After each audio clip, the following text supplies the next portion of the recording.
लो भाई बब्बन, बन गई तस्वीर। जरा देखकर बताओ कैसी बनी है। अरे भाई मोहन, मेरी सलाह मानो तो तुम रहने ही दो। एक पेंटर बनना तुम्हारे बस की बात नहीं है। हाँ, तुमने सही कहा। मुझे भी कुछ ऐसा लगता है। खैर, आज शाम की गाड़ी से मैं शहर वापस जा रहा हूँ। कुछ जरूरी काम आ गया है। शहर से वापस आने के बाद तुमसे मिलता हूँ। मोहन अपने घर के दरवाजे पर ताला लगा देता है और वहां से चला जाता है। फिर उसी रात अचानक तेज हवाएं चलने लगती हैं। चारों तरफ डरावना माहौल बन जाता है। तभी मोहन की बनाई हुई पेंटिंग की वो औरत एक खतरनाक चुड़ैल में बदल जाती है और पेंटिंग से बाहर आ जाती है।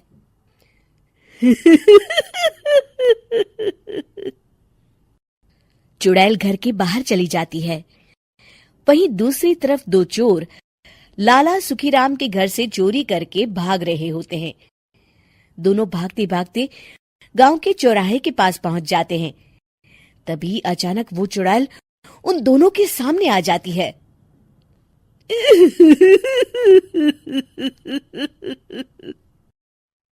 अरे मर गया रे! ये चुड़ैल कहाँ से आ गई? अरे मैंने तो तुझसे पहले ही कहा था कि आज अमावस्या की रात है। आज हमें चोरी नहीं करनी चाहिए। हाँ भाई बिल्ला, तुमने बिल्कुल सही कहा। जरा इसके दांत तो देखो, कितने बड़े हैं। चुड़ैल उन दोनों की तरफ बढ़ती है। अरे चुड़ैल दीदी, तुम चाहो तो ये सारे पैसे और जेवर ले लो, लेकिन हम दोनों को कुछ मत करना।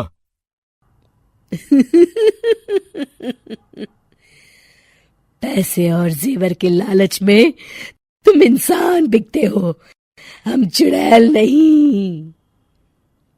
तभी चुड़ैल उन दोनों चोरों को पुतले बना देती है।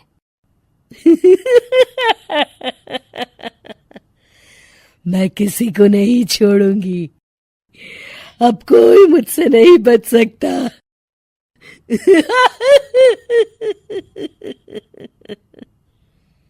चुड़ैल अपने अगले शिकार की खोज में वहां से चली जाती है। गांव की दूसरी ओर जाने पर चुड़ैल को हरिया, बिरजू और बब्बन दिखाई देते हैं। आज संडे है, आज कपिल शर्मा शो देखने का दिन है। जोर से बोलो। आज संडे है। मैंने नहीं सुना। आज संडे है। आज कपिल शर्मा देखने का दिन है।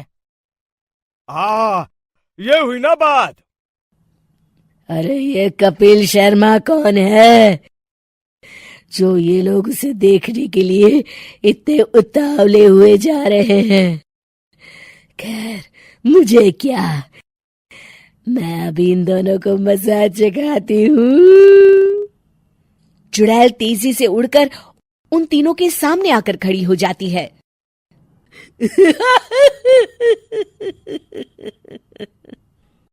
कपिल शर्मा शो बाद में देखना, पहले मुझे देख लो।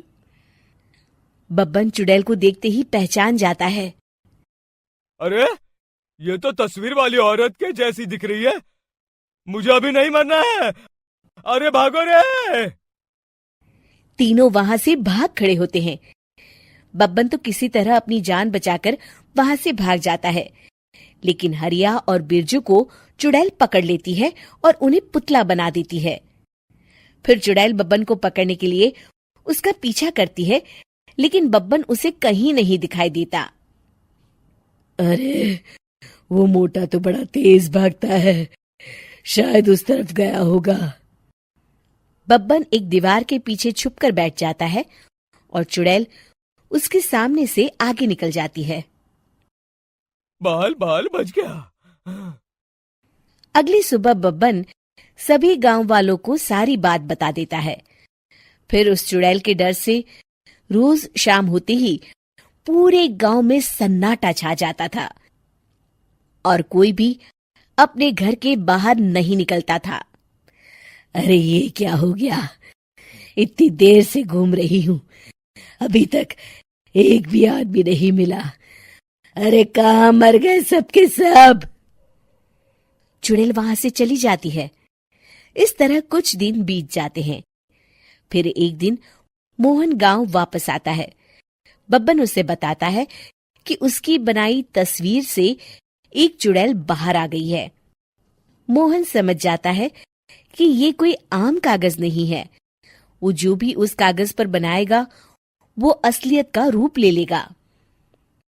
अरे मोहन भाई, अब तुम क्या करने वाले हो? मेरे पास एक बहुत बढ़िया तरकीब है। मैं इस कागज पर उस चुड़ैल की एक ऐसी तस्वीर बनाऊंगा जिसमें वो तपती धूप के नीचे खड़ी दिखाई देगी, और फिर जैसे ही सवेरा होगा वो चुड़ैल इस कागज से निकलकर बाहर चली जाएगी और सूरज की तेज धूप में जलकर राख हो जाएंगी। मोहन बिल्कुल वैसे ही तस्वीर बना देता है और जैसे ही सवेरा होता है वो चुड़ैल कागज से निकलकर बाहर धूप में चली जाती है और सूरज की गर्मी बर्दाश्त नहीं कर पाती और जलकर राख हो जाती है।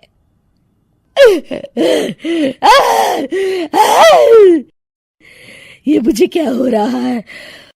मैं सूरज की रोशनी बर्दाश्त नहीं कर सकती। मेरा पूरा शरीर जल रहा है। और इस तरह चुड़ैल के जलते ही पुतले बने सभी लोग पहले की तरह इंसान बन जाते हैं।